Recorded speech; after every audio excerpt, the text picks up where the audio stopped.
స్నానం చేసి ఇంట్లోకి వెళ్ళండి. స్నానం ఎందుకు? బయట తిరిగి వస్తే కాళ్ళు కడుక్కుని ఇంట్లోకి వెళ్ళడం మా పల్లెటూరు పద్ధతి. ఇదిగో ఇలాంటి డబుల్ మీనింగ్ డైలాగ్ చెప్తే నాకు ఒళ్ళుమంట. డబుల్ గేమ్లు ఆడే వాళ్ళకి అన్ని డబుల్ డబుల్ గానే కనపడతాయిలేండి. అంటే ఏంటే? స్నానం చేయకపోతే ఇంట్లోకి రానివ్వా? ప్రతి ఆడది తన ఇంటిని ఒక దేవాలయంలా చూసుకుంటుంది. మొగుడిని దేవుడిగా భావించి కొలుచుకుంటుంది. ఆ దేవుడు దెయ్యం వేషాలు వేస్తే ఏ భార్య సహించదు. ఇప్పుడు నేనేం దెయ్యం వేషాలు వేశానే?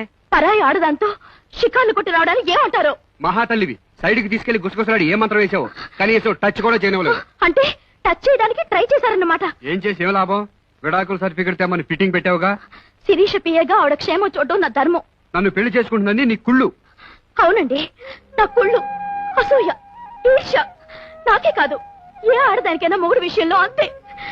అందుకే పరాయి స్త్రీ పరిచయం అయితే వదిలే అనేస్తాం, భర్తకి తోబుట్టువులు చేసేస్తాం. ఎందుకు తెలుసా? భయం. ఇంకో ఆడది మొగుడిని ఎక్కడ ఎగరేసుకుపోతుందోనని భయం అండి.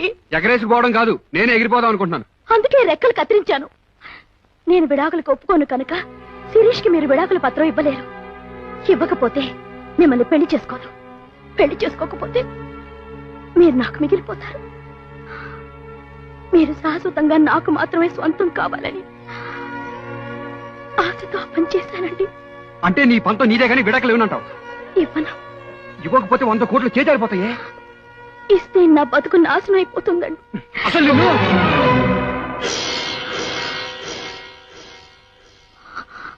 కొడతారా? కొట్టండి. మీరు తిట్టినా కొట్టినా చివరికి చంపిన నాకు ఇష్టమే. ప్రేమ ఉన్న చోటే కోపం ఉంటుంది. మీరు నన్ను ప్రేమతో కొట్టారని తృప్తిపడతాను. రాజీ, చివరిసారిగా అడుగుతున్నాను, విడాకులు ఇస్తావా? ముడిపడినంత తేలిక కాదండి విడిపోవటం.